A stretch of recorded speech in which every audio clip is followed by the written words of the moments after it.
Bonsoir et bienvenue à cette nouvelle édition de Direct. Aujourd'hui, nous allons parler de développement, de croissance, d'économie et de bonnes nouvelles. L'économie égyptienne est à l'heure actuelle classée deuxième plus grande économie au Proche-Orient, après celle de l'Arabie Saoudite et précédant celle de différents pays pétroliers, y compris les Émirats arabes unis et le Qatar. Il faut dire que le volume de l'économie égyptienne est évalué à l'heure actuelle à 361,8 milliards de dollars, succédant celle de l'Arabie Saoudite estimée à 701,5 milliards de dollars et précédant celle des Émirats arabes unis en troisième position à hauteur de 354,3 milliards de dollars selon le FMI. Il faut dire que le FMI a prévu une augmentation des taux de croissance du PIB pour les régions du Proche-Orient et de l'Afrique du Nord de 4% lors de l'année courante, et ceci en dépit de la pandémie. Nous allons parler aussi de développement global dans la région du Sinaï, d'irrigation de terres, de création de terres agricoles dans le Sinaï, dans le désert. Nous allons parler évidemment des caractéristiques selon lesquelles l'économie égyptienne a réussi à être en deuxième position par rapport à d'autres pays dans la région du Proche-Orient, et aussi nous allons parler d'agriculture étant donné que la direction égyptienne accorde une grande importance à l'autosuffisance, à l'exportation, à l'agriculture d'une manière générale. Donc nous allons commencer tout d'abord par le Sinaï, étant donné que le Sinaï est une région qu'on appelle la terre d'El Fayrouz, une terre riche en matières brutes, riche en sels minéraux, riche en pierres précieuses, riche aussi en d'autres éléments riches. À l'heure actuelle, elle sera riche aussi en agriculture. Alors donc, il faut dire que le chef de l'État, le président Abdel Fattah el-Sisi, a instruit de suivre les efforts de développement global au Sinaï en procédant notamment à la bonification des terres et à l'augmentation des terres arables dans le centre et le nord de la péninsule, ce qui constitue un miracle étant donné que c'est une région désertique mais aussi riche qu'elle soit. Plus d'informations dans ce compte rendu.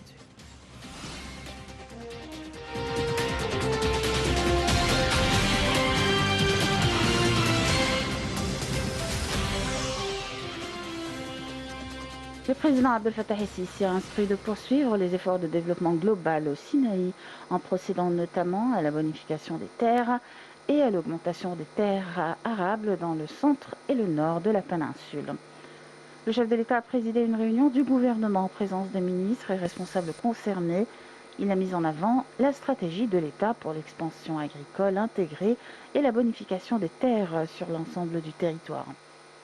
Et Sisi a aussi instruit au gouvernement de fournir les équipements et machines agricoles nécessaires et d'équiper les modes d'irrigation les plus modernes pour maximiser l'exploitation de l'eau et doubler la production, selon le porte-parole de la présidence de la République, Bassem Rodi. Dans ce contexte, le président a donné ses directives de poursuivre les efforts de développement global dans la péninsule du Sinaï, en particulier les projets de remise en état des terres visant à accroître la superficie agricole dans le centre et le nord du Sinaï et à créer des communautés de développement et résidentielles dans le cadre de la stratégie globale de l'État visant à développer l'agriculture intégrée et à mettre en valeur des terres partout dans le pays, ainsi qu'en complétant d'autres projets similaires, en particulier dans le Nouveau Delta, au nord-ouest du pays, dans la région de Toshka et à l'est de la Wainet, au sud de la vallée.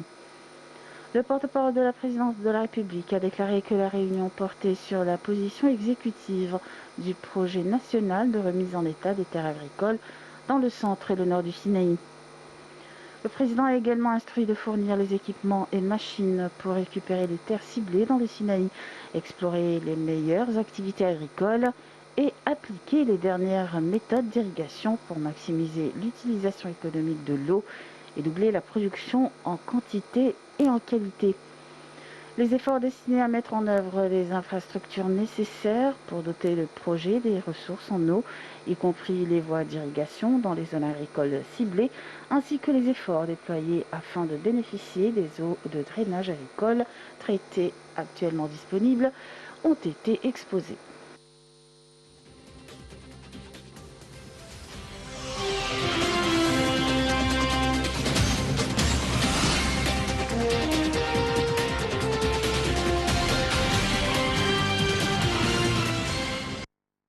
bonifier les terres du désert du Sinaï et les rendre arables est une étape géante, gigantesque.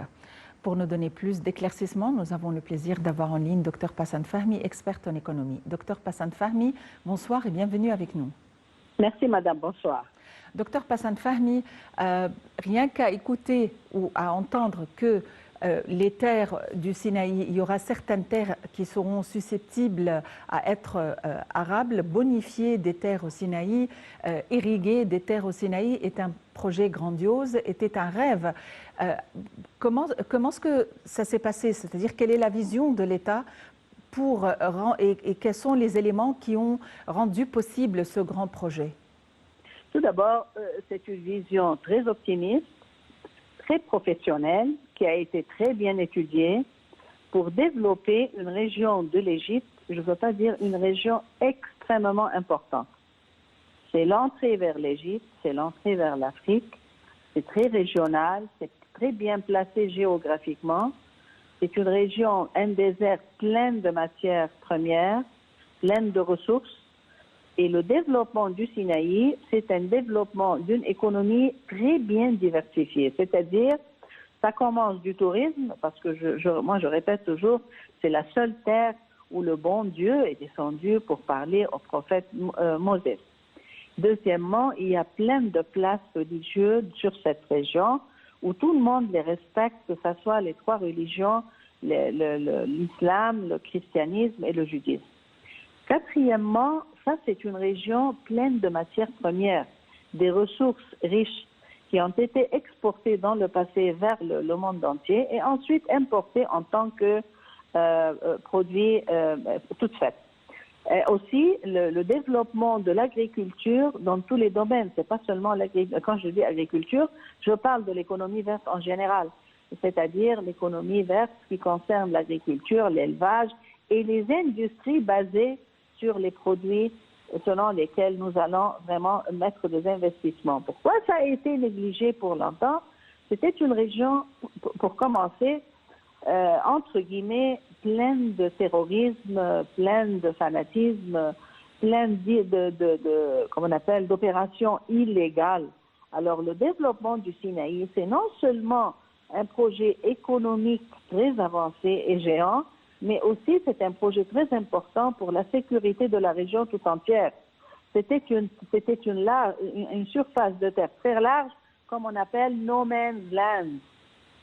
Chacun faisait ce qu'il faisait dans cette région et personne ne pouvait mettre vraiment la main et diriger cette région d'une façon professionnelle. Finalement, le gouvernement égyptien, et bien sûr c'était une idée très avancée de Monsieur le Président, ils ont décidé de développer cette région d'une façon professionnelle et optimiste. Pourquoi maintenant c'est faisable? Parce qu'on a développé l'infrastructure qui relie cette région-là avec le pays égyptien tout entier. Parce que vous savez que c'est une région où il y a la mer, il y a des réseaux de mer au milieu, alors que c'est pas facile d'avoir accès pour le commerce interne entre l'Égypte et cette région, et aussi pour le tourisme.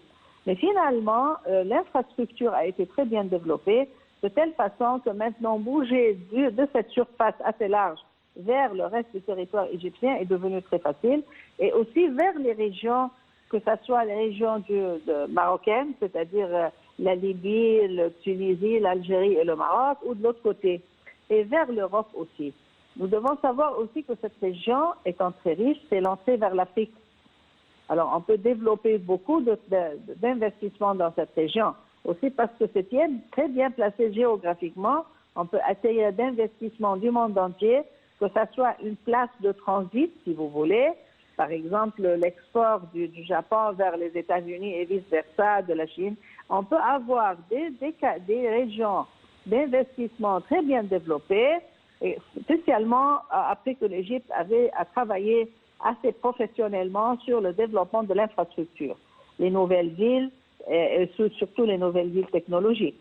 Alors oui, ça c'est un méga projet, c'est très optimiste, mais à mon avis, ça c'est un projet très important, non seulement pour l'Égypte, mais pour toutes les régions qui l'entourent et surtout l'Afrique. Oui.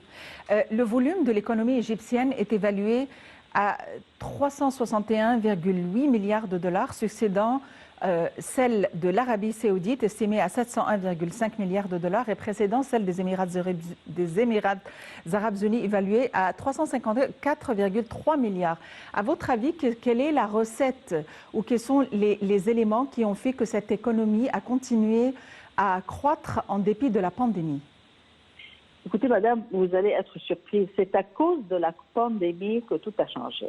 C'est-à-dire, on a concentré à développer des domaines de l'investissement qui peuvent travailler toute l'année, 24 heures sur 24 heures, même si Corona est présente.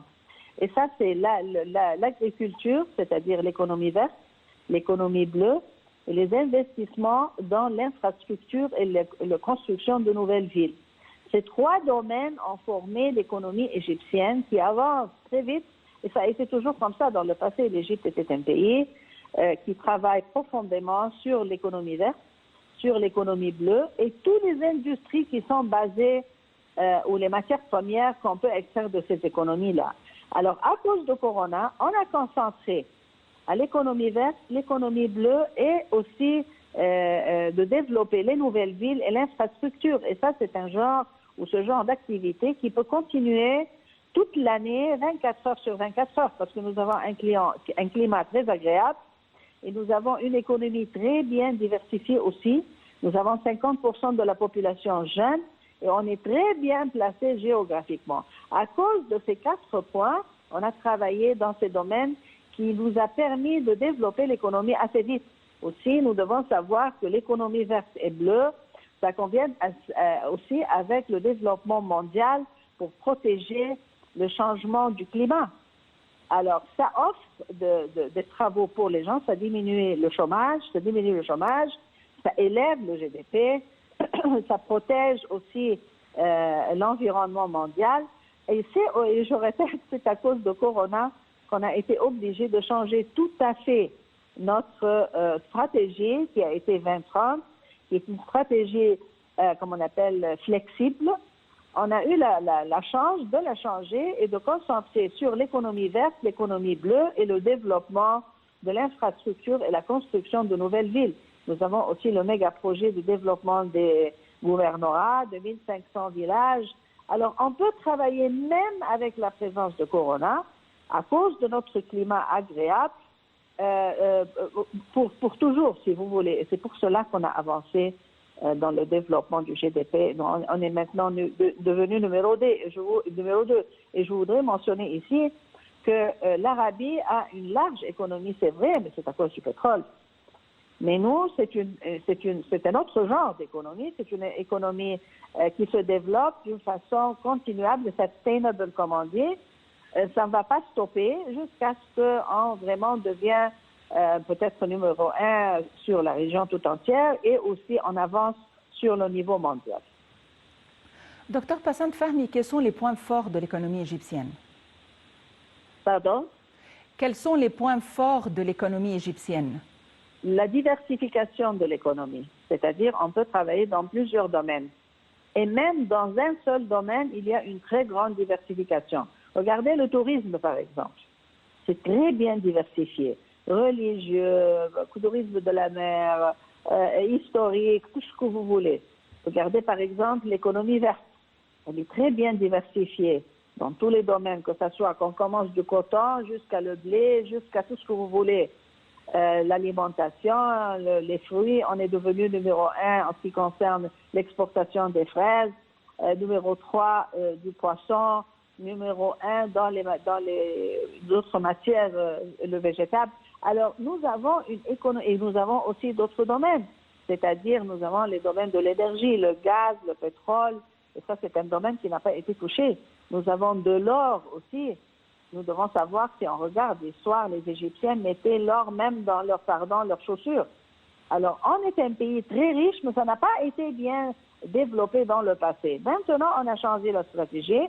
On est en train de prendre une stratégie de coopération avec les grandes compagnies multinationales qui possèdent la technologie. Nous avons les ressources et le financement, ça c'est le côté le plus simple.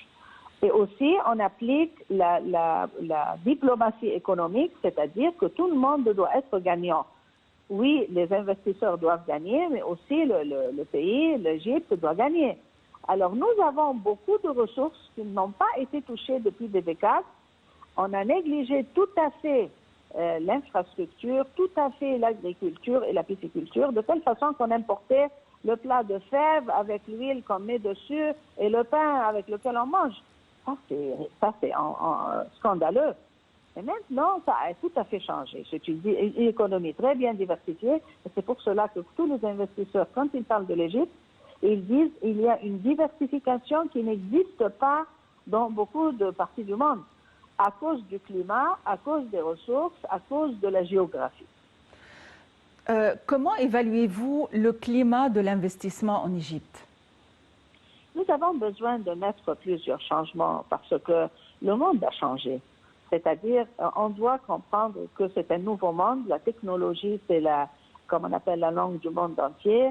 On doit mettre des lois qui facilitent aux investisseurs, comme on appelle easy entry, easy exit. C'est-à-dire, ils entrent facilement et puis ils veulent se retirer, ils se retirent facilement. Nous avons besoin de développer aussi la bourse et le capital market. Ça doit être un peu développé parce que, à mon avis, ça facilite beaucoup l'entrée et la sortie du pays. Et nous avons besoin aussi de reviser les lois d'investissement qui ont été mises en place dans le passé, avant Corona. Ça doit être un peu développé plus, surtout la région du canal de Suez et le Sinaï, parce que géographiquement, c'est une région très spéciale pour le monde entier. Alors, le monde change, nous devons changer avec. Si on veut inviter les gens pour travailler avec nous, nous devons savoir qu'est-ce qu'ils veulent, pas qu'est-ce que nous seulement vont leur demander. C'est-à-dire, je répète, une entrée facile, une sortie facile. Mais à part ça, je pense que nous avons mis en place beaucoup de lois acceptables. Et aussi, nous devons encourager plus les investissements petits et moyens, parce que ça assure la stabilité sociale et la sécurité sociale.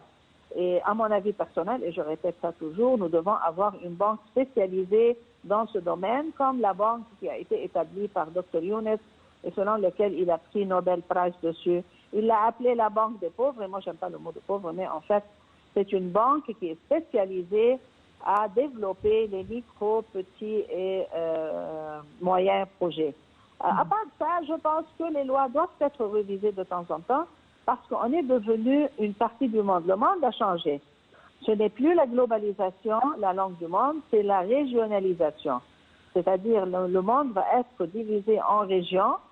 Chaque région va être spécialisée dans certains genres que ce soit agriculture, pisciculture et les industries basées dessus. À cause de ce changement-là, nous avons besoin de réviser de nouveau quelques lois qui existaient, qui ont été pas mal dans le passé, mais pour le moment, je pense que nous avons besoin de les réviser aussi. Docteur Passant Fahmy, vous êtes experte en économie. Merci d'avoir été avec nous aujourd'hui.